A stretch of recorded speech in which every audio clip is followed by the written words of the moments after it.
Netcasts you love. From people you trust. This is Twit. Bandwidth for Triangulation is brought to you by Cashfly at CACHEFLY.com.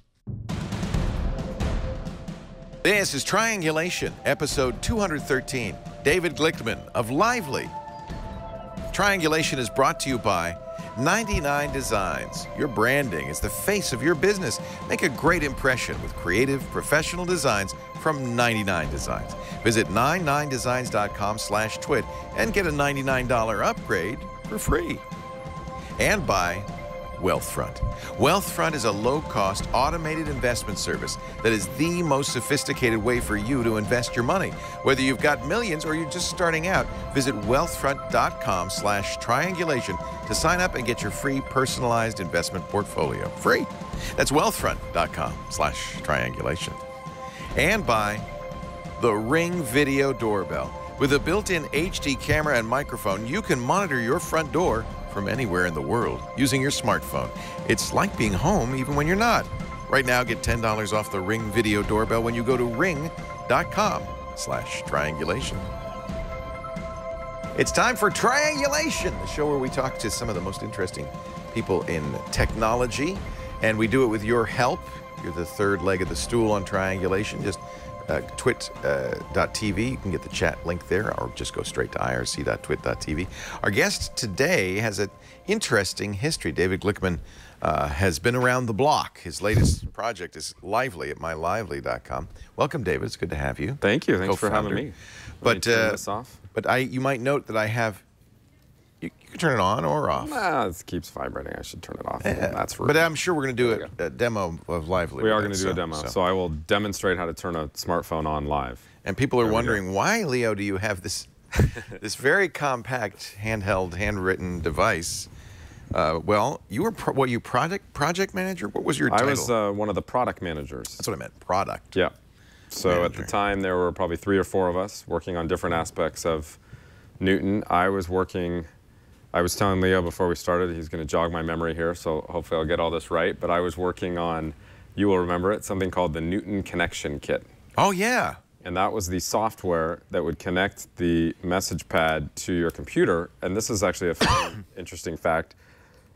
At the time, we were the first product at Apple that connected with a PC. So we had Newton Connection Kit for the Mac and Windows. the PC. Wow. For Windows. But this was not Steve Jobs was not there. The Newton was John Scully's effort. The person he said this is going to be a $1 trillion category, the PDA. And although it's very possible that that something had been in the works when Jobs was there. I don't know. I don't know if I don't think Newton was in the works when. I'm trying to remember because I've been reading a lot of Apple history since Steve's passing, and I do remember. The genesis of this was there was something in mind, but of course it led to, it did not of itself succeed greatly, although I note a few of them. I did my best. Those involved in the day, I have a few in my garage as well. To foster the Newton, because I loved it, although Doonesbury pilloried it. Had some fun with it. With the handwriting recognition in particular. Yeah, so there were several of us who would go to Comdex and other trade shows, and we were up on stage demoing. So when you demo something, by nature you're always a little nervous, and it's even worse when you're nervous and you're going trying like to this. do handwriting recognition. So actually, a funny story. That is one of the reasons that we started working with Palm at the time. Made graffiti. Right. Palm started as a software platform on Newton and maybe some other platforms Jeff Hawkins was a fan of the Newton. Yeah, Jeff was a big fan. Yeah. And we started using, we being the product group and the what are called evangelist group, the ones working with third parties, and we started using graffiti on stage because we didn't want the Doonesbury thing to happen. I am writing this sentence. Siam fighting atomic sentry. I am writing a test sentence. Ian is writing a taste sensation. I am writing a test sentence. I'm writing a test sentence. What? That was it. Egg freckles. Egg freckles. Egg freckles became That's the infamous. phrase. Yeah. And there was an Easter egg inside, I think I have this right, later software of Newton that had the phrase egg freckles. By the way, you could make the argument that potentially Siri today, you could have a similar experience. Absolutely. Or Google's voice recognition as well. It's always been tough for computers to do something that a 2 or 3-year-old can do easily, because our brains aren't the same as a machine. I loved the Newton, and I really saw it as the future in so many respects. Especially this is a later Newton MessagePad 2000, because I had a fax modem card. Yes, Watch that was this. That was cutting edge. That was wireless connectivity, on-the-go connectivity. I'm sorry, I've got such a cough. This was 1993, so I don't even know what I was probably connecting to AOL or CompuServe or Genie. It would have been, yeah, it would have been AOL, and also that was, a lot of people just simply wanted to write a note and fax it to somebody. Right, the fax. I mean, it was or draw a picture. Yeah, draw a picture and fax it. That's probably what I bought this for. This was the X Jack. I remember that from Megahertz. The group of people there were amazing, and we were saying this a little bit before we went on air too. You could definitely claim and say that it was a big failure, and it was from a financial standpoint. But there's a lot that went into that you see inklings of in these devices today. And actually, some of the folks that were really pioneers on MessagePad, Michael Chow in particular, he was the lead marketing guy who worked with Scully on the original idea around Newton. He's back at Apple now, left for a while, and he runs marketing for iPad. So to me, that's a full circle, which is pretty amazing. I think there's no question when you see this and handle it that it was the precursor for smartphones. And then I think what Apple learned from this absolutely went into the iPhone. There was no question about definitely. it. Yeah, definitely. How many of the people still were there, I don't know, but I think they learned a lot. But your history is actually quite interesting, so I might even go farther back than the Newton. I hope you don't mind. Yeah. Hopefully I remember that. We're both trying to remember 1993 and 94 is not that easy, 20 years ago. It's funny, this doesn't feel that old, but I guess it is. 20 years. It's 20 years. 20 years. It's pretty amazing. Is mind-boggling. Of course, you're an entrepreneur now. What were you? You went to Pitzer. I went to Pitzer College. Love Pitzer. I love it. I do, because I have friends of my daughter who's in college are going there. Oh, good. That Claremont system is an amazing system. For those who don't know, it's in Southern California, east of Los Angeles, in Pomona. Yeah. Most people have heard of Pomona College. Right. It's one of the 5. Fantastic school. Very, very hard to get into these days. Pomona is. I'm not sure I'd get into Pitzer I think it's gotten harder and harder. It's harder and harder. Yeah. So there's 5 schools there. You have Pomona and Pitzer, which are very strong liberal arts schools. Scripps, all-women's school, also liberal arts. That's what my daughter got into. She Harvey was Mudd, premier engineering school. Absolutely. Top 5 or maybe even top 3. And then what's my last one? Claremont McKenna. Yeah, McKenna. Which is a business-oriented school. So I took a fair amount of classes at Claremont McKenna. That's the nice thing, is you could go to any of the other schools. Did you get an engineering? I mean, you went to the liberal arts school. I went liberal arts. I actually majored in political science, had an interest at the time in politics. I did an internship with, I grew up in the Bay Area, so those in the San Francisco area might remember this name, Art Agnos, who was the mayor. Mayor Agnos, loved him. Great guy. I did an internship with Art Agnos and was interested in political science, but took some classes at Claremont McKenna. I didn't take any classes in Harvey Mudd. Actually, I wish I had. Now it would be useful. Yeah, it'd be very useful. I think being in politics is probably very close to being an entrepreneur. There's a certain, there's marketing involved. You have to manage a team, and often in politics that team forms quickly and disperses quickly. Yeah, I think there might be some similarities. Some parallels. It's a startup in some ways, isn't it? At least that's what people say these days. No, I think maybe these days it is. I haven't been as involved as of late, but I actually was very interested in. I was kind of a Mac geek, so I grew up in the 80s, and 70s and 80s, and was fortunate enough to have one of the early Macs, and was very interested in that, and so grew up in Orinda and Berkeley here in the East Bay of San Francisco area, and actually in high school was a computer consultant, so I'd walk around with a little briefcase and teach people. You were one Mac. of those guys. I was a complete geek, fully admit it. People are aware of Michael Dell and how, like, as a kid he would, but really there's a cadre of people, and probably many of the people in the business today were in high school, were doing like consulting, had businesses. Yeah. Yeah. Yeah, my parents, Joe, they said this years later. I never thought this, but they were legitimate, from their perspective, really concerned that I, might not go to Pittsburgh because I was enjoying this consulting thing and charging a pretty good amount of money for a kid. And so anyway, I went to Pittsburgh, did the political science thing, graduated in 1992. For those who remember, that was somewhat of a recession time, and so got an offer from a company that I had done consulting with. You might remember this company. It's a company called Lapis Technology. So it was in the days of Super Mac, Radius, all the guys making video cards. Yeah. And Lapis's niche was programmable video cards for the Mac, meaning program different resolutions. Wow. And that was unheard of on the Mac side because everything was hard-coded by Apple standards. So I went to work with them. We were out of Berkeley and Alameda. They got bought by a company in Boston. It was such a vibrant ecosystem in those days around the Mac. Oh, it was incredible. I had a Radius display. It was giant. It was giant for the time, which was probably 21 inches. Yeah. It felt really, really. And the one you could twist. You could twist it. It would go into a portrait mode. And it was hideously expensive. I remember that very well. Oh, but I it was feel like cool. it was $2,000. Yeah, it was horrible. Like It was as much as the Mac, probably. Yeah. So I worked for them, and then they got bought by a company in Boston, and I wanted to stay in the Bay Area, and so I decided not to. They gave me an offer, but I decided not to go there, and fortuitously went to a Mac World and met some people I had been working with at Apple, and they said, you ought to come in and check out this Newton thing. Wow. And I got very lucky and ended up there and spent about 3 years there and loved it. I mean, I learned a tremendous amount and some of the smartest people I've ever worked with. One of the cool things about the Newton is it didn't use rechargeables. It used regular batteries. Yes. And so I just put regular batteries in my Newton, and my contacts are still here. Everything's still, partly because I spent a lot of money on a 2 megabyte memory card. You probably spent, I'm guessing, what were those, $400 or $500? Yeah, hundreds. 2 megabytes. That's a floppy disk worth of data. It's crazy. But I don't remember what the internal memory was, but that's probably it's about 1.5 photos today on the iPhone. Exactly. So probably the reason I have this is because my contacts is because they're stored on this non-volatile memory. I have very fond memories of the Newton.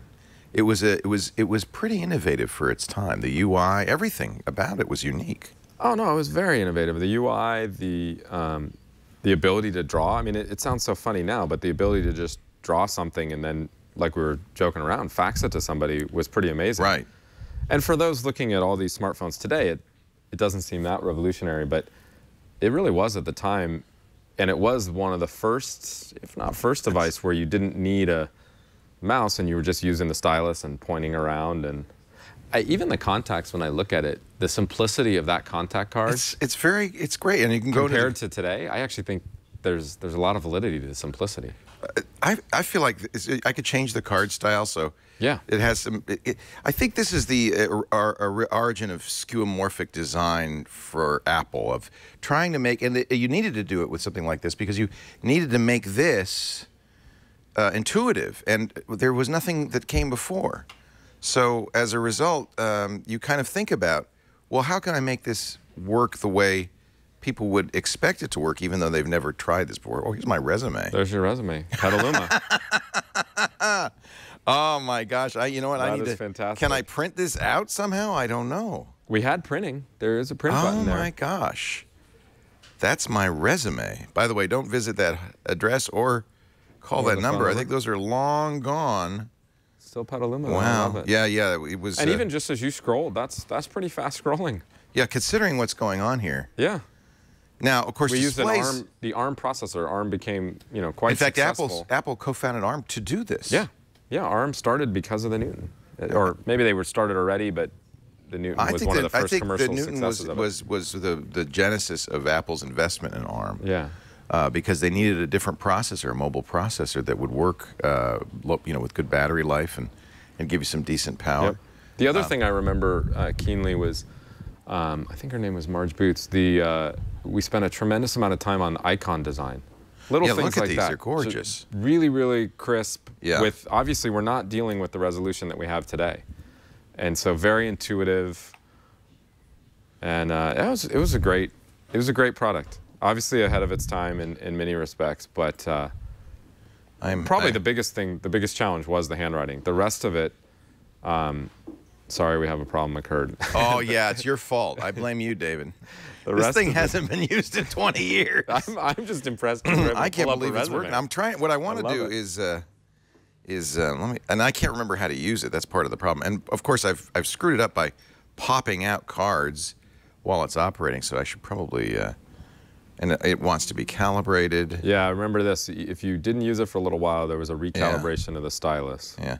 And screen technology in 1993, 1994 wasn't super good. So let's see. I don't need for those that. who have never seen one before, as you can see, it was just black and white. But that was high resolution at the time. Yeah. It was pretty impressive. I wish I could get the notes running because I'd love to try my hand at some handwriting recognition. I have. I love the sounds too. The fax screen. Maybe there's not even text messaging really. NetHopper was the. That was the rudimentary browser. Obviously pre. Actually, this was right at the time that Mosaic and Netscape were. Oh, you see, I had a Ricochet modem attached to this. I remember Ricochet. Yeah. They were piggybacking on telephone poles in San Francisco. To provide wireless net access. And I remember it being pretty fast. It was, well, for the time, it was great. You had to have, and that explains the Velcro on the back here. I had was your Ricochet modem Velcro to the back of this thing. This is a fun trip down memory lane. I apologize. Hopefully this is interesting for others. We're having a good time. But okay. There you go. There's some handwriting. Please, what should I say? Please call me. Call me. Do it. Yeah, there it goes. It interpreted it. It gave me my whole. Look at that. Looks like. See, I don't even like that interface. Now this is the funny thing because it calls by sending tones through the speaker. Right. I don't know if you can hear those and then hang up because remember we're in a time where there's very little interface for this stuff.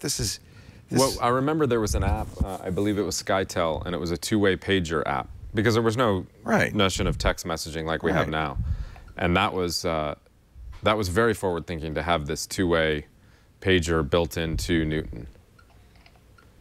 I love the sounds. Very sophisticated. And when you threw stuff away, there was the genesis of that little crumpling of the paper, and the poof. Yep. Someone I remember, one of the apps was a Texas Instruments, the calculator, the scientific calculator. And then the other thing that probably a lot of consumers didn't know is that in the business-to-business, in the enterprise space, there was a lot of excitement. There were a lot of hospitals were trying to use it in the way that if you go to the doctor today, they're using computers and notepads and everything. This was tablet. This was the beginning of tablet. Yeah, they were using the message pad. And you could see where there are areas where you would. Now, I guess in hindsight, want to improve it. Touch would be nice instead of a stylus. Remember, Steve famously. Steve was very against. He hated the stylus, but he hated anything John Scully thought of. That's probably true, or that he didn't think of. In fact, or he didn't think of. So the fact is that the stylus is back, and there's even rumors that the next iPad might have a stylus. Yeah. So the stylus isn't such a bad idea, especially if you can't do multi-touch, which you can't at this time. Right. I mean, the technology. And you see a fair amount of styluses that people buy now. I have a Samsung Note with a stylus. Yeah, and but even for the iPhone, you go to the store and they have a bunch of them now that you can buy. Yeah. So Steve might have been a little bit off on that. What is it? Well, he said there would never be a big phone either, or an iPad. He said you'd have to file your fingers to a point to use them. Well, yes, it is a fun trip down memory lane. And yeah, I apologize doing that to you because you have so much more interesting stuff going on today. Don't apologize. I think it's fun. It's good to see it, and I love that you have one. It works. Operating. Mine is with my resume on it. I gotta go find mine. Get a job. I gotta go find mine. It's in a box in the garage, next to the high school box, and then probably a college box, and then a Newton box. Are you sure you want to turn off the power while phone is active? Yeah, I do. I want you to keep. Oh, I can't. Remember, I'm trying to touch it. Look at that. You forget so quickly. That is very stylish, by the way. That's a nice-looking stylus. One of the other funny things about, hopefully I don't embarrass myself with my Newton friends here, but if I'm thinking about it now, we never had phone calls on that.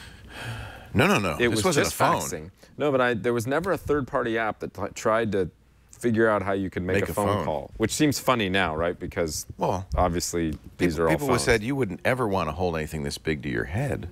Like a Galaxy Note or a 5 Plus. I mean, a 6 Plus. How quickly we've gotten used to that, haven't we? Yeah, exactly. All right. This is fun. We're having a good time down memory lane. We'll talk a little bit more about the present and what Lively is all about in just a bit. David Glickman is our guest, and this is Triangulation. We're glad you're here for the show today.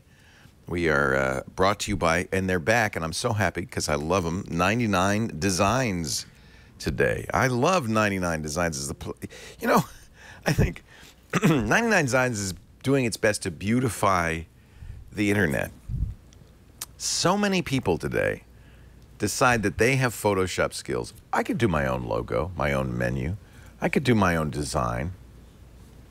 There's an art to design. 99 Designs will help you build your brand. Branding is so important, but it does require a little help from a pro. And it's worth the effort because it's what people see of you. Your brand, your design, your logo should highlight your unique virtues, should let customers know what they can expect from your business. It can communicate all that. And in today's climate, with so many competing products and the internet and social media and technology, a strong brand is so crucial to cut through the noise. Now, how can 99 Designs help? They're the world's largest online marketplace for graphic design. 900,000 designers from all over the world are ready to compete for your business. They do contesting. It's very clever. You submit a simple design brief. Designers, now, by the way, they're not doing this involuntarily. They want to do this. They come, they look at your design brief, they submit designs, you choose the ones you like the best, you work with them, and in 7 days, you get to pick your favorite design and start using it right away. Logo design starts as little as $299. And by the way, there's a 100% satisfaction money-back guarantee. They're the go-to place to get a logo design, but they also do designs for websites, mobile apps, book covers, T-shirts, car wraps, menus, anything. You need stationery. You need to have a good brand, a good design. We had some fun. Remember, we did some of our favorite T-shirts came from 99 Designs, right, Glenn? It was great. We got actually, what happened? We had a contest and we got so many good designs. We bought 4 or 5 of them, and we've been making T-shirts out of them ever since. 99 Designs is the place to build your brand, and I'm going to help you get started. When you go to 99designs.com/twit, you're going to get a free $99 upgrade. 99 Designs will highlight your project listing. They'll bump it to the top. They'll feature it on their blog. That means you're going to get twice as many designs to choose from, and this is free. $99 worth free when you go to 99designs.com/twit. 99designs.com/twit. You know what? That reminds me, Glenn. It's time for a new T-shirt. Let's go back to 99 Designs and get some designs. That wonderful one with the 4 colors. Yeah, you could show the designs that we did. It was really neat. 99designs.com. And I've used it before. Have you used it? Yeah, it's great. I think as an entrepreneur, you probably understand that, you want to have the right branding, and a logo really does kind of communicate something. Yeah, no, it definitely does. What you're up to, what you're doing. We didn't use it for Lively. I had an in-house person do it, but I for some other companies that I've helped or advised, they've used it. The beauty of it is you get tons of responses really quickly. I know, and lots of ideas, lots of creative ideas. Yeah. And a lot of these designers are in India or China or Russia. They're all over the world. Yeah. So you get some really interesting multicultural perspectives. Look at these great designs we got. They were so cool. I don't think we ever made that last one there. We should make that. That's really nice. I like that. I like that. I like the script. Tweet. Anyway, our guest David Glickman is founder and COO of Lively. Why COO? You didn't want to run a thing? You've run businesses. I have run businesses before. There was 3 of us who founded the company. So myself. One of you gets to be the CEO. So Iggy Fanlow, who's one of my other business partners, and Keith Dutton, he's our CTO. So Iggy had the very beginnings of the idea of Lively, and he's also run companies before, and and was also captain of the Princeton golf team. And he was on very the well Princeton known. Oh, and he was on the Princeton golf team. You've done your homework. He is a much better golfer than I, since I've golfed about 3 times in my life. But you're a tennis player, right? I did play tennis. Yeah. Still play tennis. Tennis is a great game. I do love tennis. Tennis is like riding a bike. You can, once you learn it, you can go out after 3 years and play a decent game. You're not going to win a championship or a tournament, but you can have fun. And you'll enjoy it. Yeah. Yeah. Yeah. So yeah, the 3 of us founded the company, and 3 years ago. 3 years ago, and so all of us were in our I'm 45, 44, I guess, 45 next month. Bike riding's done good by you. The bike riding's done. I would have said done 28. Well. I love it. Thank you. You made my day. All right, we're done. You just made my day.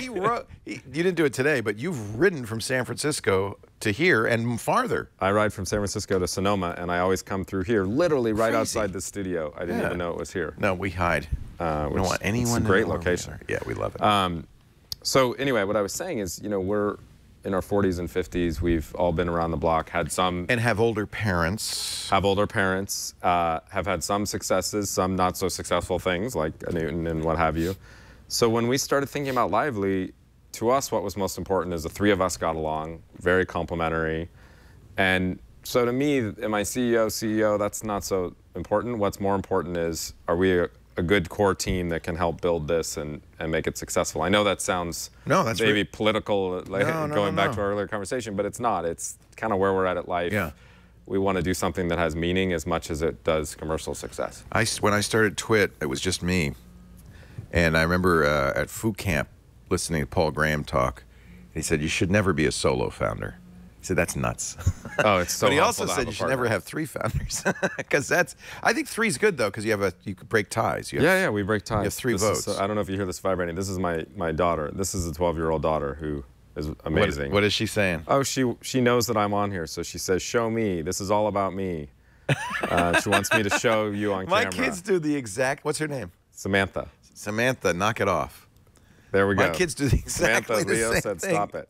My kids are 23 and 21, and they still do that. Henry, my 21-year-old says, Look hey, at her. Hey, can you reach? Oh, she's beautiful. See, she wants to. She said, well, show her. TV. He says, can There, you Sam, you're on retweet TV me? now. Because What you do I have do? 500,000 followers. Just show it up there. They'll figure out. I'll figure out how to do it. They'll figure out. There, turn to the left. Oh, There you she's go. beautiful. All right, you're Is that her famous right now, now? Yeah, that's her texting. She's with my parents. So funny. So did Iggy have the idea for Lively? What was the genesis? Yeah, so the genesis is Iggy started doing research. This was at the end of 2011, beginning of 2012, on this area that, let's just call it aging for now. That's what people talk about. A lot all of the time. entrepreneurs, and entrepreneurs your age too, and my age, are all of a sudden thinking about this. We know the baby boomers are getting to a certain age, and that we feel like that demographically, this is going to be a vast market that's about to open up. And I've seen a lot of my friends start companies all around this line. None of them successful. I don't know why. Baby boomers are hard to to tap into. Yeah, it's a tough market. We can talk a little bit about that. But so Iggy had the genesis of the idea of this whole idea. There's a notion in aging called activities of daily living. So, well, let me back up even one step further, which is when our parents, about 30 years ago or so, the average age of someone moving into some sort of assisted living out of their own home was about 70, 74. Really? Today it's in the 90s. Yeah. So you have this because of healthcare, because of technology, you have people who are adamant about staying in their own home. My parents are 83. They live at home. They don't want to move into assisted living. My father's 83 this year as well. Yeah, I keep telling my mom, come on, Mom, you'll love it. It's great. There'll be other people. They don't want to. No, I'm happy. They want to be in their own place. And she's they're doing happy. fine, but I think something like this, we'll continue on. So the thesis we had was, let's use really, really simple technology, and we'll get into how we did that. Make it as unobtrusive as possible, not too much tech, all the stuff that you and I like to geek out about, they like don't take want to have all anything to that do out. with, And provide something that gives them peace of mind that if something goes wrong, they'll be okay. Right. As well as, probably even, maybe more importantly, us as the ones caring for our parents. We're more worried about them than they are. We're more worried, let us sleep more, etc. And give us peace of mind. And so Iggy had a very early idea, even before we figured out how the hardware, would it be hardware, what would we do, etc. And then he brought Keith and myself in, and We very quickly started the company, came up with the name Lively. Even the name, I think, goes a long way. Much better than like medical alert. Medical alert. So the big thing is, you've heard of it. I think a lot of your viewers have it. I've fallen and I can't get up. The I've fallen and I can't get up infomercial. It's done two things. One, it's actually done a good thing, which is the awareness, product awareness for a pendant that you wear around your neck is very high. So the idea of there's a button if I need help, that's the positive. The negative is it has, I'll just say it, kind of horrible connotations or a stigma to it. Nobody, if you ask your mother or father, she's not going to want to wear. I've fallen and I can't get up. No. I've heard people call it a garage door opener, dog collar around my neck, those types of things. And it so, seems a little demeaning. It feels a little demeaning. Very demeaning. If you, actually on my drive up here this morning, I was talking to a nurse and her husband who are starting a business where they provide home care, and she was interested in Lively, and she said, oh yeah, all of my clients, I can't get them to wear a pendant. And it's not that surprising. I didn't bring one, but people have seen them. It's around the neck, and it's pretty big, and as you said, it's very demeaning. And so our thesis was, make something really simple, make it elegant. I'm actually wearing it. We haven't even said it.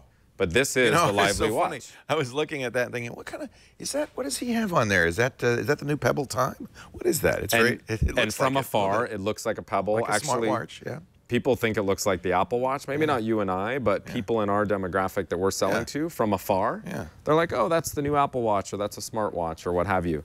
And the whole idea was to take the pendant and, let me get my angles right here, there's an orange button right here. And if you need help, you push that button. You'll notice there's no other buttons on the watch because we wanted to make it super simple. It has a step counter because people like steps. There you can see the large display. Step counter is a great idea. Actually, because then it's more than just, this is not an alert button. This is my health watch, you know, it's my step counter. And make the alert bands. Button, you have it spot on. Make the alert button a feature. It's a feature. If you make it the only thing it does, people don't want it. No. Then it's stigmatized. Even this, the screen that's up right now is a perfect example. It's a watch. The time, this is going to be funny to, I think, a lot of us and viewers. The fact that the time is really big and easy to read. That's good. And then it says Tuesday and the actual date. Yes. Those are things that elders want to be reminded of. So really simple design things like that. I agree. And then if you want the step counter, you tap on it. Probably the coolest thing about the watch, in a lot of respects from an everyday perspective, is the kit comes with these little sensors that I'm holding up. And this one, it'll be hard to see, but this one says Pillbox. This goes give on it to me because I can. I have a close-up camera over here. So this is. So if you turn it on the side, you'll see right there. It says Pillbox 1. It says Pillbox 1. Now you'll see it has a little L shape on there with a 3M adhesive. Yeah, what's that? You just tie that. Now I'll actually borrow it again if you don't mind. Let me give it back. Yep. And this people will be able to see here. Imagine this is my pillbox. I put it to the side of my pillbox. Pillboxes are those things Monday through Sunday. I open up Monday, dump the pills in. This is a really simple accelerometer, and all we're doing is seeing if mom or me, if I'm the user, took her pills. Took her pills. Oh my God. If she didn't, she gets a little reminder on the watch. Little icon comes up saying, hey, you missed your medication. She's reminded. You and I as the children aren't bothered. Oh, I would like to know though. But hold on. Okay. She should first get to take it. She's the first to take it. If she takes it within 15 minutes, and then we do one more, so another 15 minutes. If she takes her medication, that's good. Then you don't and then need to be you shouldn't involved. be reminded because then it's not too intrusive. Worked fine. And it worked for her. And so exactly what you said is how it works. So that's Pillbox 1. That's Pillbox 1. This says refrigerator. What is this for? So that goes on the refrigerator because what we're trying to do is, to your point earlier, I'm going to bring up my phone, is to show eating and drinking patterns. So is mom just eating on a regular basis? Yeah. So if we go ahead and hold that. You know what? Everybody my age and your age is starting to think about this right now. How do I make sure? So that's the dashboard. So imagine you had this for your mother. This shows that she's away from the house right now because the watch is away from the hub. So good. She took 3,000 steps today. Great. She has two sensors she's using, one for glucosamine and one for refrigerator. If you tap on refrigerator, you'll see that those little dots show activity. Now, in fact, Mom spends a lot of time in there. This is typical. This is a demo system in our office. So this is a bunch of people. Yeah, okay, good. That's a lot, right? Mom's living in the fridge. She's eating healthy. The important thing about this is all we show are those dots. And so some people might say, well, you don't know what mom's eating or exactly what she's drinking. As soon as you do that, on mom. then you're spying on mom. We don't want to Exactly. spy on mom. We just This we're- happy medium. Yeah. And so then you've the last- you've tested with elders and with kids. Oh, yeah.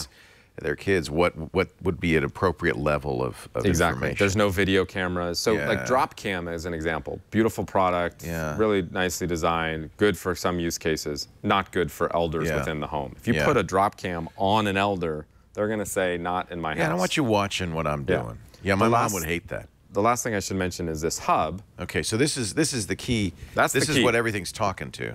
So you plug that in, literally on the back, you'll see Is there's it one hole. Wi-Fi? Is it Bluetooth? How are you talking? We actually are using a data connection, an M2M data connection, just like in a Kindle, Okay. so that the elder Oh, that's nice. does not need internet access in the home. So you have your Sprint or something, and it's going through that, and that's nice. Exactly. So basically, all you do is plug this in, and it's going to You connect. plug it in. These are already prepared. The sensors are prepared to the hub. Nice. The watch starts talking to the hub. What's this port here? And that is the SIM card. of course. So that's the SIM card. That's the SIM card. We actually Nice. developed this, so this one works Nice. around the world. We have a partnership with Vodafone, Great. and then they have roaming partnerships with everyone around the world. Super simple. It's $50 for the whole kit, including the watch, the hub, and the sensor. Wait a minute. $50? Yeah. I feel like I'm doing an infomercial now. This I'm is great. sorry. I love it. David, wait a minute. Where do I call? $50? Really? No, how do you do it that inexpensively? So There must be a monthly fee. So there's a monthly fee. Okay. So this is what's interesting about this space. What So got you're us selling excited at about it. cost probably, or a little bit below cost. We're selling a little bit below Yeah, cost. yeah. But what happens is, for all those alerts that you see, that pendant, so for instance, the one that you see on the infomercials and you just wear it around the neck, Right. the only thing it does is that button. If you Right. push it, somebody calls you to see if you're okay. That they charge 30, roughly, the number one in the market charges $34.95 a month. A month. 1 month. Wow. We charge between 30 and 35 a month, depending on how you pay for it. But you get all this. You get that app that you saw for all the family members. Let me You see if get my mom would like this. This seems like a really. I'm not actually worried about her taking her meds or going to the refrigerator. That doesn't. I'm not worried about that. But I love. I think she would like steps. she would like She steps. certainly like time and date, and I love it that she would have this little way of reaching me. You know, she was not so old, but maybe 15 years ago. So she would have been in her 70s. Called me, laughed hysterically, and then hung up. And I was very puzzled. And so I called a friend who was living next door to her. I said, "Could you just check on my mom? Because that was the strangest thing I've ever heard." And she looked at it and she said, "She's lying on the floor." And I said, "Quick, call 911." And fortunately, the firehouse was like literally a block away. They got her to the hospital. She had a brain tumor and had some sort of strange aphasia or something. Knew there was something wrong, and thank God she could at least called, dial yeah. the phone and make some noise. And then, and she's great now. She had an operation. They removed the tumor. They removed it. She's fine. They So said in thankful. about 40 or 50 years, you're going to have it removed again. It's a very slow-growing tumor. And she says, I'll worry about that. I'll worry about that in 40, 50 years, yeah. But what if she hadn't been able to call me? She'd be dead. Yeah. No, I mean, that's what's so important about these devices. Then and you said it, you really hit it quickly before, which is if you make it a feature so that if your mom she doesn't have to tell anybody that this is a No, it's a watch. safety watch for Not her the most because she's attractive older. watch ever, but that might be a little hard to get her to. Oh, wear that. I should have brought it, but there's also one in white. And so if people okay. go on the website, there's one in white. Yeah, and that it looks comes not in so bad. 5 different. Do you get a little pushback on that? That I don't want to wear a geeky looking. device. You know, the white helps a lot more women buy the white. Yeah. And then we have 5 different bands that you can put on it, as well as you can put your own band. So people start to accessorize. So My is it favorite. standard. Is it 22 millimeter? 20. 20 millimeter. My favorite story on that is there's a jewelry store, an owner in, I think it's Boca Raton in Florida, who is taking the safety watch, taking these bands off, and then she's blinging them out. And so she's got it with See, I like full-on that. jewelry, Yeah, why selling to not? that clientele, That's which nice. is fantastic. That's very nice. So over time, we'll work on more and more designs, but overall, because you have to remember what people are comparing it to. It's not the Apple Watch. No, it's that button. It's the button. So if pendant. it's the button versus a black or white watch with 10 different colors of the band, everybody's picking the watch, honestly. I mean, it's kind of a no-brainer in that respect because people don't want to wear the pendant. I'm sorry I turned this into a infomercial. But I don't mind. Hopefully, I'm sure David hopefully, doesn't mind. I don't mind, but hopefully you're. I would like to talk when we come back about the process of creating a physical product. Yeah. Because it turns out, and we're learning this now thanks to Kickstarter, this isn't as easy as just, oh, I got a great idea. Let me go to China and make it. Oh, I'm happy to talk about that. Yeah, I'd be It's very interesting. interested in the process I'm involved. happy to share. Yeah. And Little insight. Be less infomercially and more about kind of the process. Yeah, I'm glad we got the infomercial in. Yeah. No, I am too. Because I think appreciate this is useful, and I'm going to get one for my mom. Well, actually, Yeah, people can go to the website. You can order on the website. They can call us, and we can talk to them about it as well, if that's helpful. $50, you get the watch, you get the hub, you get the 2 devices. You get 4 sensors, actually. I just 4? didn't bring Oh, 2 okay. out of the box. 2 for the pill box, 1 for the refrigerator, and 1 that we call custom, because you can put it anywhere. And it's a movement sensor, or It's just an accelerometer, so it's measuring the movement of anything that it's on. Very simple. did Mom go out the back door? Something like Back that. door into the garden is a very common placement. Some people put it in the bathroom. They choose. Yeah. Some say that's too intrusive. Some say that's okay. My mom has a studio out in back of her house. I put it on that back door just to know that she was going to the studio. 'cause That's a regular where she's pattern. actively engaged. You got it. And yeah, it's a regular pattern. Yeah. Yeah. Yeah, no, I think this is really cool. And then about, what is it, $35 a month for the service? 30 to 35 a month. Depending on how you pay. If you pay advance, you get a little less. But you don't have to. Yeah. It's up to people. Nice. And the beauty of that is every single product out there, they're used to paying a monthly. So it's different than when we talk about Evernote that you get free or premium. It's very different than that. This is an understood. And you know It's an what? The understood kid, model. in my case, I would pay for it. I wouldn't even tell pay for Mom. that. Yeah. Yeah. I didn't ask. What happened? Who does this, when you press the button, what happens? When you press the button, we have a call center that we've just like partnered with. An alarm company or whatever. And they are in the business of only doing medical alerts, so they're pros. They have 2 different What do they do? facilities. So what happens is you press the button. If they can get a hold of your mother, they'll call the phone. They call the phone. If she answers, they figure out if she needs help. So Right. in the example you gave, if they felt like, oh, she doesn't seem 100%. Right, or the phone doesn't get answered at all. Or the phone doesn't get I called answered. back about 6 or 7 times, no answer. That's when I sent the neighbor over. Exactly. Yeah. So what happens here is up to 3 people can be called. So it could be you, it could be the neighbor. Nice. And those people can be called either before or after 911 is called. So they will call 911. They will eventually call 911. And if you have no emergency contacts in there, they will call 911 right away. Which 911 is very used to that. That a lot of calls they do. I have a friend who's an EMT, and we were talking about heart attacks, and he said, don't be embarrassed. He said, we're used to this. That's This right. is our job. This is our job. Yeah. We want and to. we want to. He said that. Yeah. He said, I can't tell you how happy I am when I get there and it's just a mistake or somebody's fine or they fall, they hurt themselves, but they're not. He says, but that's a good day for them. That's a good day for them. Yeah. Yeah. Yeah.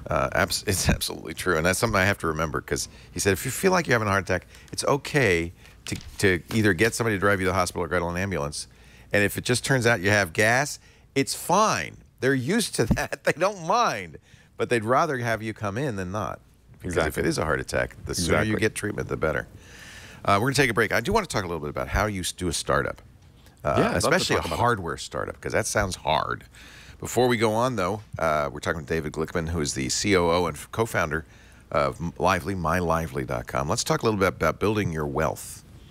It's kind of been the same thing, because as a person who is out there in the workplace right now, you're making money, and I hope you're saving money, but how are you saving that money? I think most of us know that you don't put it in a savings account where it's going to make so little additional money that you're basically letting it dissolve in front of your very eyes. You want to invest it. But do you have the time to follow your investments, to make sure you're invested properly, to rebalance your investments every quarter, to make sure you don't get too heavy into one sector, to kind of plan the risk and all of that? Maybe you do. Most of the time, I mean, I always thought I did, and I never paid any attention to it, and I keep thinking, oh, I got to go look. Many of us go out and get an advisor and spend a lot of money for a financial advisor, and sometimes don't get the best advice. Financial advisors charge between 1 and 3% of what you have under management. In fact, my mom has a financial advisor. That's exactly what she pays. And then you're also paying for transactions and other hidden fees. Basically, it may cost you more to invest than you're making. Wealthfront solves all this. This is inspired. It's really brilliant. Inspired by a couple of books that I read some years ago, like A Random Walk Down Wall Street. These, by the way, these 3 guys are the guys who are doing the software. They're doing the investment for you. This is programmatic. Charles Ellis, Burton, I don't know how you pronounce his name, Malkiel. Burton's book, A Random Walk Down Wall Street, is a must-read. They are putting together these investments. They have lots of experience doing this, and they're using software to do stuff like rebalance automatically, but even sophisticated stuff. They call it tax loss harvesting that reduces the tax bill, direct indexing. So you're going to get better returns, lowering your tax bill, and all of this is 1/4% a year, 25 basis points. There are no commissions. There are no hidden fees. That's it. We're talking less than $5 a month on a $30,000 account. And no additional charges.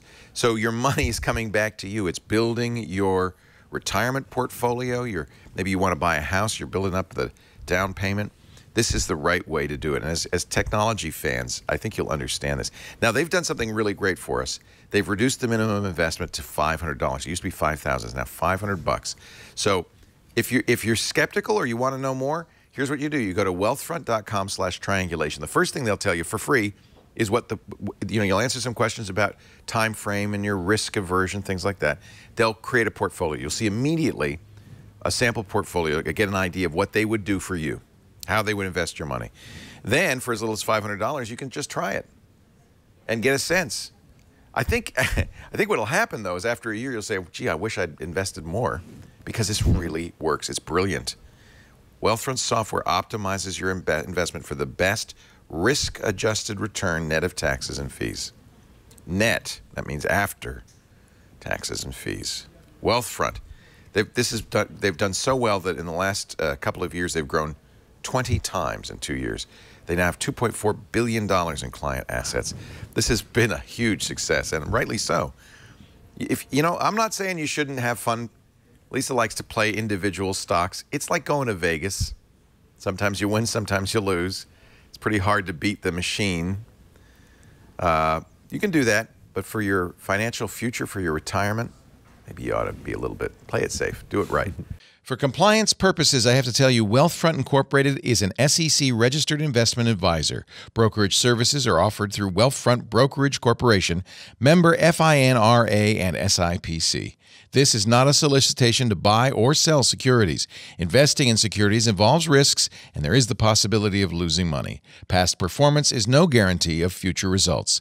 Please visit wealthfront.com to read their full disclosure. Wealthfront.com/triangulation. This isn't day trading. This is long-term trading for your benefit at a very low cost. Wealthfront.com/triangulation. People say, oh, well, have you invested money? I can't. It drives me crazy. I've known about Wealthfront for some time, and they said we can only let you do the ads if you're not a customer. SEC regulations prohibit client endorsements. Oh. So this is about the only thing we do ads for that I can't do, and it drives me nuts. Isn't that funny? But it's just it's the financial regulations. Yeah, the regulations. You can't have somebody who's using your service endorse it. But I read those books in college, I think. I feel like I read them a long time ago. Not that long ago, but maybe 20 years ago. Random Walk Down Wall Street, and was so inspired. It's brilliant, really brilliant. And I've been kind of trying to do that myself. We're talking to David Glickman. He is the COO and founder of Lively. 3 years in business. Mm-hmm. So Iggy and you guys got together. Iggy had the original idea. You kind of knew what you wanted to do. Where did you start? You didn't have a product right out the box, did you? No. In fact, the original idea was really, we didn't even have kind of a thought around the hardware. Oh, you just knew you wanted that this was going to be a market that was going to be growing. People your age wanted this kind of thing for their parents. Yes, and that there was an idea of we could make simple sensors with some sort of very easy way for it to work. Literally, we hadn't even figured out the wireless aspect of it. We did I think some really smart design around making it so you don't have to pair these. So, I think that's great. Right? We've all tried to pair this phone with a car. You pair it at the factory. We pair it all at the factory. And then we can add sensors, and we send what's called a table, right? A table of information that says, Hub 1, look for these 6 sensors. Oh, neat. So we can add more sensors, and in the cloud, tell the Hub, okay, look for 2 more sensors. That's super important for this user So you can group. buy additional sensors if there are 3 pillboxes, morning, noon, and night. Yep, we're adding that ability another for people sensor. to buy more. So yeah, you asked how This we was the went about it. quantified self movement, but you figured you chose a particular slice of it. Was that kind of where you came at it from? Very much so, and that's paid off. So if people go to the website, they'll see, if you go to our little press section, we've been really fortunate to get a lot of press, and part of that is because we picked what they call a vertical. We picked a certain area that we want to go after. We want to just focus on that. We don't want to try to be all things to all people, and just really, really try to, nail this use case, if you will. Is that your recommendation as an entrepreneur? I think if you can go too broad, for sure. I think you can go too broad. I think in hardware in particular, if you are going on a shoestring and starting a Kickstarter all the way to you've raised a lot of money, I think picking a use case to start with is a really, really smart move. If you look at Nest and that thermostat, that's a good example, right? And they had the funds to do all sorts of things. They raised a lot of money right out of the gate, but I think they were smart to say, okay, we're going to really reimagine what the thermostat could be. And from their perspective, I think a lot of what they did was just design. I mean, there were other people who kind of were doing what they were doing. They just made a beautiful product.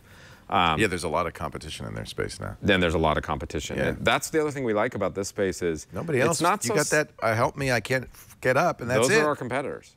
It's not, for lack of a better word, it's not the sexiest thing to be in, and we like that. We like that. We like taking the time to educate people about it. It's not a. I always say that this is not an impulse purchase. Probably when you bought the Apple Watch, that was an impulse purchase. That was an impulse purchase. You didn't talk to anybody else. No. Should I buy it? Should I not? What will mom think? Etc. Lively. To be fair, you got to plan this. It's a little bit of planning. I'm going to call mom and say, "Would you?" And I'm going to actually have to sell her on it. Yep. You can wear this watch. You could put it, and it would be really great. You would feel. I'm going to need help from you on that. I'm happy to help. I'm happy to help. I mean, one of the things. Your parents on this. One of the things we do there. I mean, this sounds infomercially to some extent, but it's important. Is we just say, just try it, and we give people 60 days. It's not even 30. You have to give a little more time. And what we found is once people have it, they use it. The way we really set out to figure out what worked best is, and I recommend this especially with hardware, is we did a lot of prototypes early on. But let me talk a little bit about prototype. There's a couple different ways you can do it. One is you can literally build a prototype, electrical engineers, and it actually works. And that's a good step. That's what they did at Square. They actually went into a maker space, a hacker space, and they built their first reader. And because they wanted to see if it worked. Right. Because it had to, I mean, so you don't, this is not what you did, though. We did that second. What we did first, and I recommend this if it's a scenario where you can do this, is I literally took an old Linksys router. You might remember it. There was a nice Linksys product that was a portable router. Yeah. And it had a little projecting and retracting prong for AC plug. Yeah. So you push this button and then you just plug it into the wall. Yeah. And it was right there, and you use it in a hotel for a little Wi-Fi hotspot. Yeah. I took one of those, I had bought it, I wrapped it in a piece of paper. At that point I had come up with the brand Lively. So we designed a little thing and we said, okay, this is a hub. By the way, Lively is brilliant. Oh, thank you. Because it's positive. It's very positive. Yeah. It's like, it serves but it has us very the word well. live in it, live. And it can go beyond this segment if we ever want to. That's a good point, yeah. Down the road. So there's room for growth. Room for growth. And then we created some sensors that were literally little, almost decals on a piece of paper. Honestly, they were skinnier than this. Once we went to build it, we realized it couldn't be that small. And we just did focus groups. And when I say focus groups, I didn't hire, we didn't go and hire some fancy firm and tens of thousands of dollars to do a formal group. We went to senior living communities. Yeah. We went to home care agencies. We went to churches and synagogues where they're elders. And we just had conversations. So and we great. said, here's what this product would do. And it's pretty interesting. If you hold those things up and you say, imagine it did this, imagine it did that. Right. People can imagine. They need that physical thing to kind of see it. They want to see it, but they still can. They can still do some imagining. Yeah. And so in that early stage, that was very helpful for a couple things. One, it validated we were onto something. People were interested. You asked about this earlier. It also helped us figure out what was too intrusive and what was not too intrusive. So what for would be instance, considered spying? Yes. For instance, as soon as we held them up, a lot of people said, "Do those have video cameras in them? Yeah. Are there video? Because I won't do that. I don't want that." And so that was very validating. Yeah. So a lot of, and then also it just helped for our early fundraising. I was at a venture capital firm before who helped fund Lively. And it was helpful for them to see data, qualitative data from people, and some quantitative, that said, hey, yes, I would be interested in this. Then we went the next step. We got some money. Then the next step, how much built money some did you get in the prototype. first round? We were fortunate. We got a couple $1 million in the first round. Was that a number that you knew you needed to actually build and prototype and do all of this? Or Yeah, at a ballpark. You always ballpark it early on. you don't know? You don't know. And I would say You with add hardware, 20% on top, or just in case, or yeah, 50 maybe a little or more with hardware. 100. Hardware's hard. Hardware's really hard. It is easier than it was 20 years ago. Yeah, I would because say. there's all these systems, thanks to Apple, I think. Yeah. A great part thanks to Apple, Yeah. because they kind of perfected this making the iPhone. Yes. And now you go to China, it's well understood. Is Yeah, it? there's You go to Shenzhen and you say. You can go to Shenzhen. We build this in Shenzhen, Yeah. and you can go there, and there's lots of great companies. We partner with one called PCH, which is based in Shenzhen and San Francisco. They have a huge office in San Francisco. Because they want entrepreneurs to come to them and they work say, with I want to make your entrepreneurs. hardware. Exactly. And So- so we then did a prototype where we built it. It looked pretty similar to this. Mm-hmm. We worked with the industrial designer who worked on the Nest thermostat. A gentleman named Fred Bold Design, fantastic. It's really designer. pretty. You wouldn't mind having that on your kitchen that was counter. the idea. It was not a big ugly box. But that it looks also like a medical feels. device. So tell me a little bit about, because designers use language when they are describing. Yep. We all have heard Johnny Ive use language to describe the design. I won't sound as sophisticated as him. But what did he tell you about this design? It's a good question, and we didn't rehearse this ahead of time, but spot on. There is one word. We had 6 designs that we looked at. One we called a pebble because it looked like a little stone, and it sat flat. Kind of like that. This one, the word that came to mind was organic. Yes. And I think, Because on it's our not own- Exactly. Exactly. And the idea was to not make it perfectly symmetrical, not perfect round, perfect square. And it just had it partly into the name, right? An organic, a living, breathing It's thing. concave on the front. And it's convex on the back. Yeah. It feels good in the hand. Yeah, and then we tried to It's mirror funny because you it with don't these- need all of that for this to work. No. No. It could look like a Raspberry Pi, but The one thing is there's a proprietary antenna that we built, so we get good range Yeah. between the sensors and the watch. So that needs a little bit of room, but you're right, it could have been a little smaller. there's air I'm sure there's air in there. How far away can the little devices be? The watch can be 1,500 feet, Oh my God. very far. And this is about 100, 150 feet. Now that's called unobstructed. So Yeah, if you have yeah, a if bunch of there's walls, walls, yeah. but the important thing for elders is for almost any elder, they're not living in a space when they're living Not on a their giant own. space, They're no. not in a giant space. And you put these sensors in the kitchen for the most part, and this in the kitchen. Yeah, so- and this maybe in the bathroom where the pillbox is and so forth. So what I was saying about the prototyping, the second phase we did, is we built 30 of these. They look pretty close to this, but Yeah. kind of hand built. Yeah. And we went into homes in Florida. Where'd you build those? Sarasota. Do you build those in China or do you build those locally? We built the internal boards locally. Yeah. Well, in Austin, Texas, Yeah. we have a partner there. And then in that case, those 30 molds we actually did overseas. So this is a process of finding somebody who can make it, working it out with them, and then you spend time in Austin and Shenzhen because you have to look, right? You have Yeah. to. This is one thing that the Kickstarter guys are starting to realize. Oh, I'm going to be spending time in China. A lot of so time in China. It's really interesting. There are companies out there, PCH, who we work with is one of them. They have been phenomenal in the sense that we don't have to have a team in China. Right.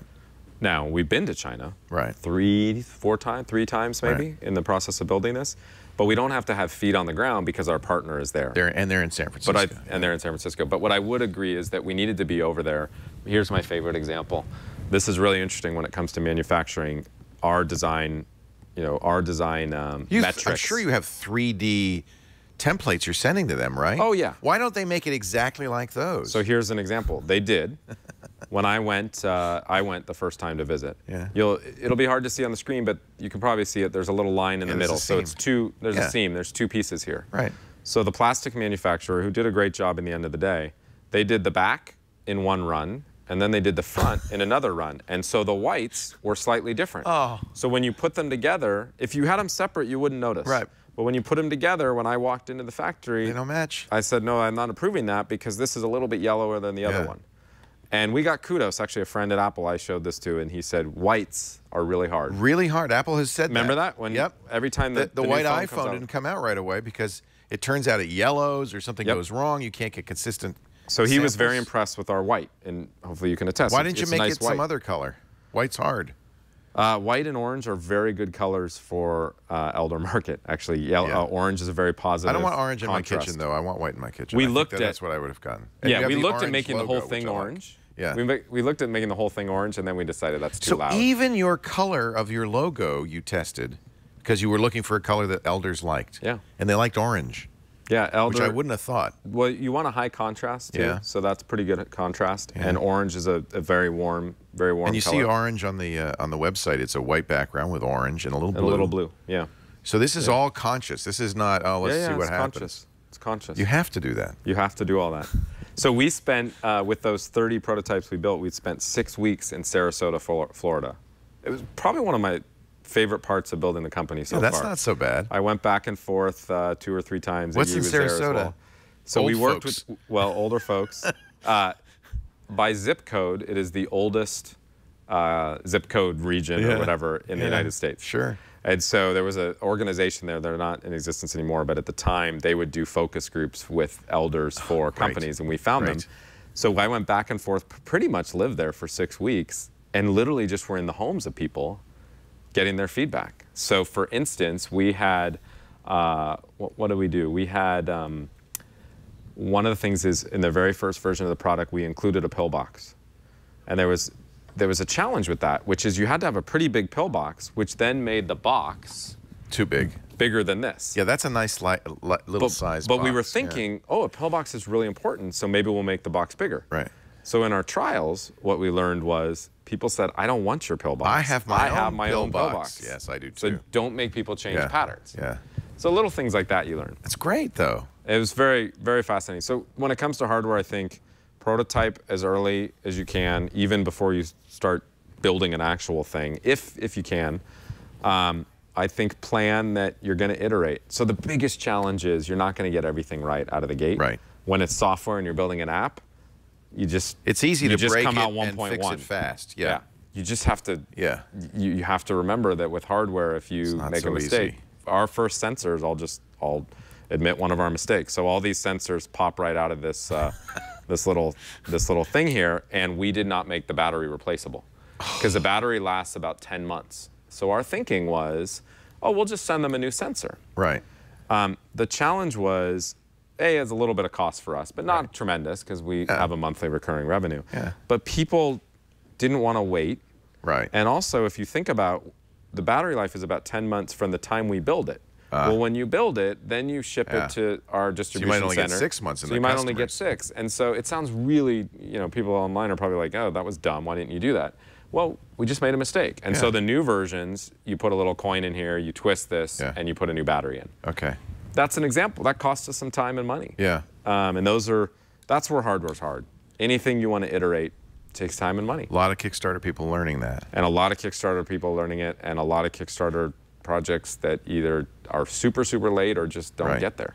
I'm really glad, though, that it's become easier because you don't, it's wonderful we live in this incredibly fertile software environment where there's all sorts of stuff people are trying, and it's easy and cheap and low cost. Right. And hardware is always harder and more expensive.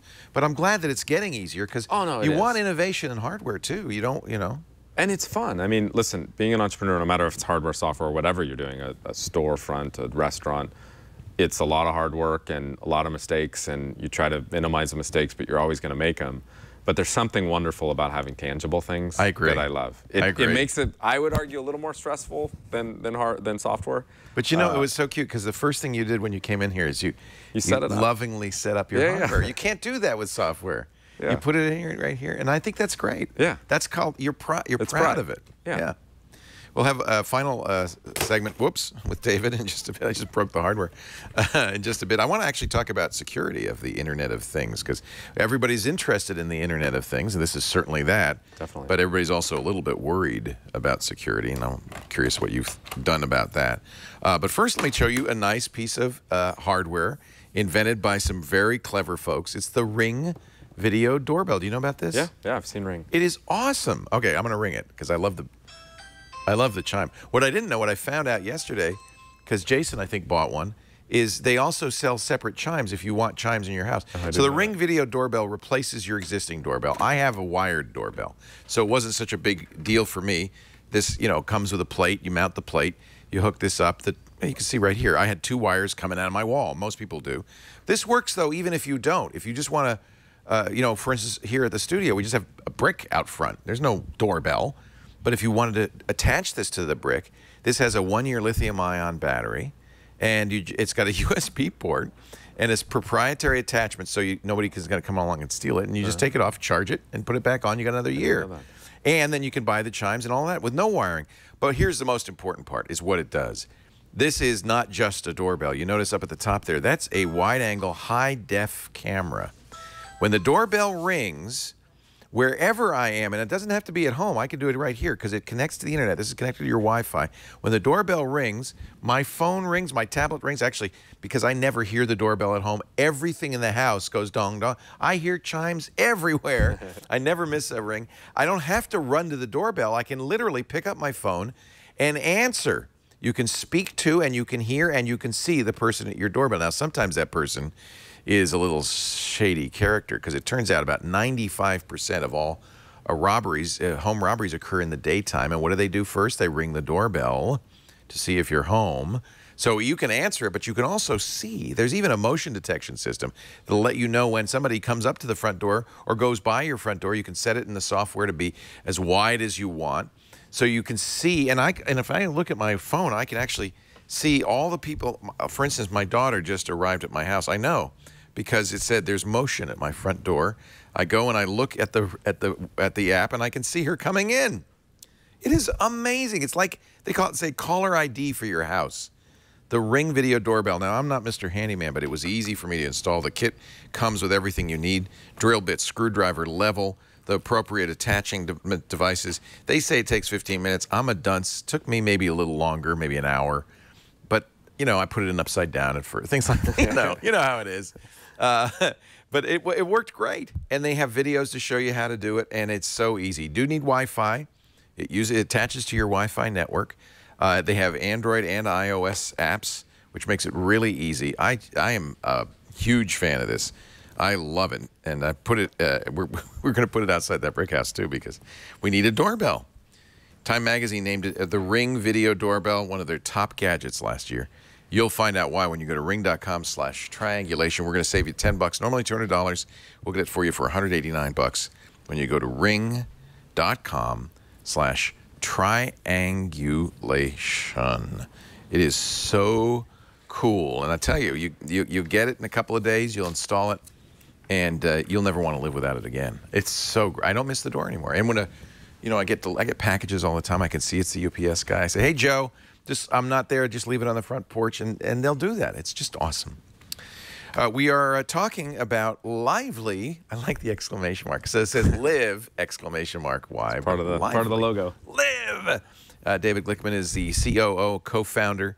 You were a VC when you discovered this. Did Igor come to you and say, "I've got a great idea," or how did that happen? No, Iggy and I got introduced through another. Call him Igor. That's right. Sometimes I call him Igor under my breath. Igor. No, I was at a venture firm in a program in a role called Entrepreneur in Residence. Maybe you've heard of it before. It's kind of nice. You basically work on investments, but also you think about maybe what's next, and if there's something interesting, you can go and start it. And Iggy and I knew someone in common, one of the partners at the firm at the time, and so she introduced us. Iggy had as I mentioned, early idea around this, and I just started helping him almost as someone as someone at Mavron, the investment firm, because we were interested in seeing what Iggy wanted to do as well, and we kind of hit it off. And Keith was part of that as well. The three of us hit it off. I think I said this earlier. It's a really nice combination. So Keith is very technical background, CTO, brilliant engineer. Iggy has business and finance background, as well as some brand and marketing like me. And then we've talked about my background, so it's very complementary. And then we just started working on it, and in a way, kind of incubated the early idea at Mavron, and then decided to make a go at it. I love the pictures of the team, because all of you are featured with your Not all. Keith apparently doesn't have any parents, but he does have parents. That's Keith. He just wanted his own picture. But yes, you're right. The rest of you feature with your parents, and I think that really brings it home. And by the way, this is a good sales tool too, because you see it's people who design this for their elders. Exactly. Iggy's got a grandparent. picture of his. I think it's a grandparent. That's my father and I. I think in the Galapagos Islands. Oh, we did neat. a family trip there a couple years ago for his 80th. How fun is that? And then yeah, you can see everybody's. As you're right, for the most part, we all have family pictures there. I like that. Yeah. So I'm sure Keith would probably be maybe better able to describe this, but people are worried about this Internet of Things that we're getting to. Everything in our house is wired. You know, my thermostat, my doorbell, and I think there's some fear about, some concern about these getting hacked. We're starting to see, we saw it at Black Hat, people starting to attack these devices. I think this is a little better because you're not using Wi-Fi. You don't even have to have Wi-Fi. Correct. So you don't use Wi-Fi. You hit on the crux of it. Smart. We are using the data connection in a cellular system. Who's the carrier you work with? We actually work with Vodafone, and then they roam around the world. So this works around the world. Interesting. So here in the United States, it works on T-Mobile and AT&T, and it basically picks whatever network is better. That's great, because you get basically universal coverage. Yeah, we get universal coverage. And the other part that's really interesting from a security standpoint is there's a VPN, a virtual private network connection between this and Vodafone. So it's encrypted. So that's actually all the more way. secure than if you're just on Wi-Fi going to your Comcast network, if you will. And so that helps. I'm sure this doorbell is in the clear, but this is what you're doing is encrypted the whole. Yeah, it's actually all the time. It's actually even a little better. Because of that VPN connection. That's brilliant. Yeah. And then the other piece is, you know, earlier we showed that dashboard that was on the phone, and it's on Android and iOS and on the web and so forth. The only people who have access to that are people that are granted permission. Right. So the family member, either the elder or the adult child. Family member chooses. They choose. And you can have as many people as you want, but you're in control, and there's one admin. Another reason the elder feels a little bit more comfortable about this. And the elder gets to bless that, and that's a really important component of it. And then we do all, and most, you know, I know Ring and others do this as well, you know, secure HTTPS, secure connections and data encryption. You know, we use Amazon's cloud services versus building our own. That's another piece, by the way, hardware and software. Boy, that's changed the world, hasn't it? That's totally changed the world. You don't have to buy a server anymore. Our hardware costs, meaning not to build hardware, but to have the infrastructure for our company, literally our laptops and display monitors. That's it. It's incredible. And keyboard and mice. I remember when my friend Kevin Rose started Dig, he was so excited that they had their first server in the colo. And of course, they have to buy a server and put it in the co-location and configure it and install the software. And it was very expensive. And you spin it up and you spin it down. Yeah, it's phenomenal. Oh, it's incredible. What a change. That is a huge game changer. That's empowering technology, for any startup. Yeah. We live in a really great time for an entrepreneur, I think, don't you? Oh, I definitely think so. I mean, I think applications like HipChat or Slack or some of these collaboration applications. Do you use that in your team? Yeah, so most of our team's in San Francisco. We have a couple people in Santa Barbara. We have a team in Austin, Texas. See, it doesn't matter anymore. Consultant, actually. Yeah. We have a team in the United Kingdom because we launched Lively in the United Kingdom. Yeah. They're on HipChat as well with us. We have the team in Shenzhen. It's amazing. That's so great. I still love getting people in a room and whiteboarding, and I don't think you can ever get away from that, or you should get away from that, because there's something about the human interaction of people. But the collaboration that can happen remotely and in the cloud, so to speak, with tools like a HipChat and we use HipChat here, even though we're all in the same area. Yeah, and the people in San Francisco, same thing. It's just easier, and it doesn't clog email. I mean, email. Too much email is painful. I have to admit, though, I'm getting less and less enamored of. I have a Slack window open because that's our web designers in Austin. I have HipChat open because that's us. I have Apple's messages open because that's my I have I agree with that. Too many message windows open. Yes, I've limited to app for iMessage for family and HipChat. Oh, and I have Google Hangouts because I'm an Android guy. Yeah, I won't use it.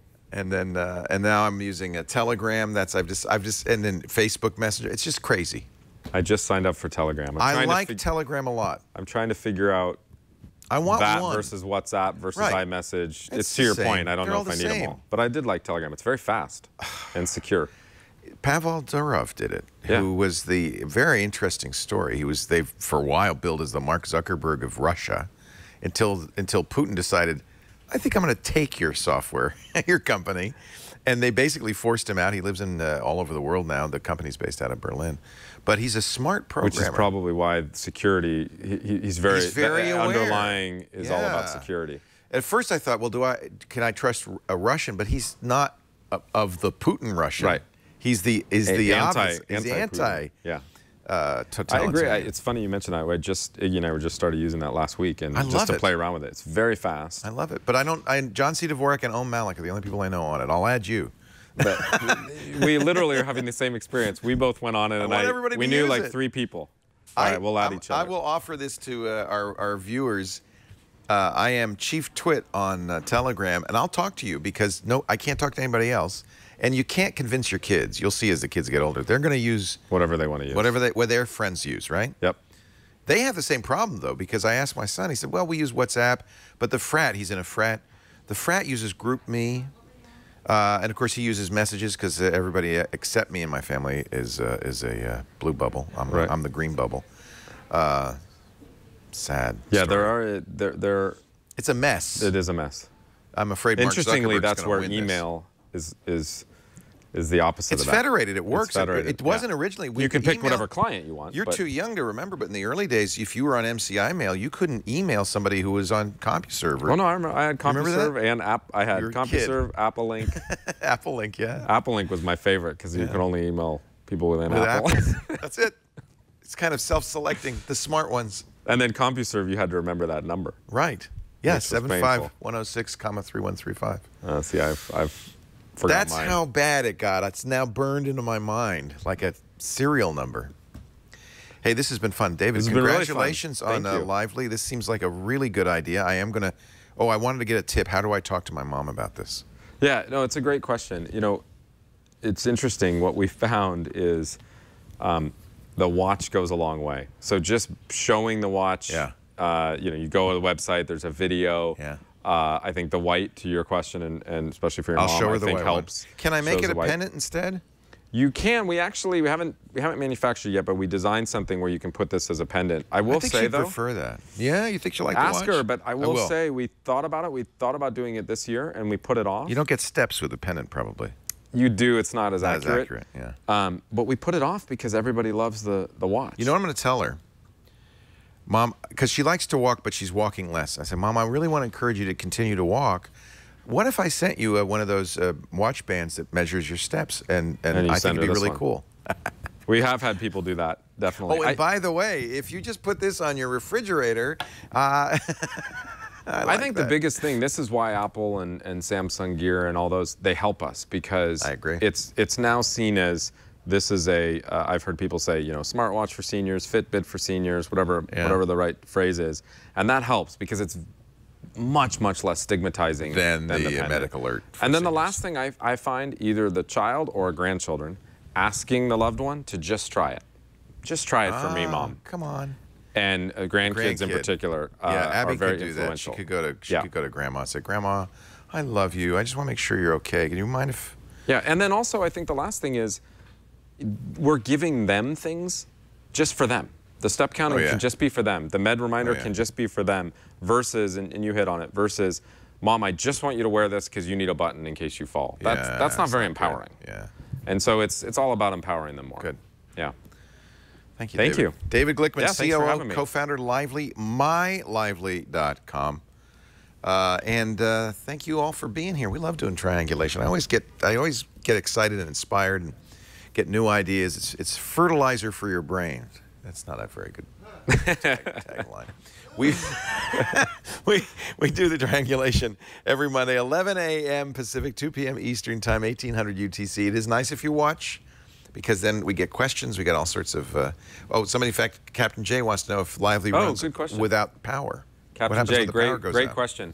In the current version of the hub, if the power goes out, meaning if someone unplugs it or the power just goes out, family members get notified right away. Power's out. That's even better. They get a notification on I'd like to know when Mom doesn't have power. Yeah, on the app or a text message. And then we are building the next version of the hub that will have a battery backup built in. Great idea. Yeah. Thank you, Captain Jay. Good question. Hope we didn't miss others. But no, I watch. Okay. Excellent. And that's why we want you to watch live. But if you can't, don't worry. On-demand audio and video is always available after the fact. Just go to twit.tv/TRI. You can also go to youtube.com/triangulation. And, you know, we're a podcast, so you can get it on all the podcatchers, iTunes, and all that stuff. Just look and download it. In fact, search for the Twit Network and subscribe to the shows you think are interesting.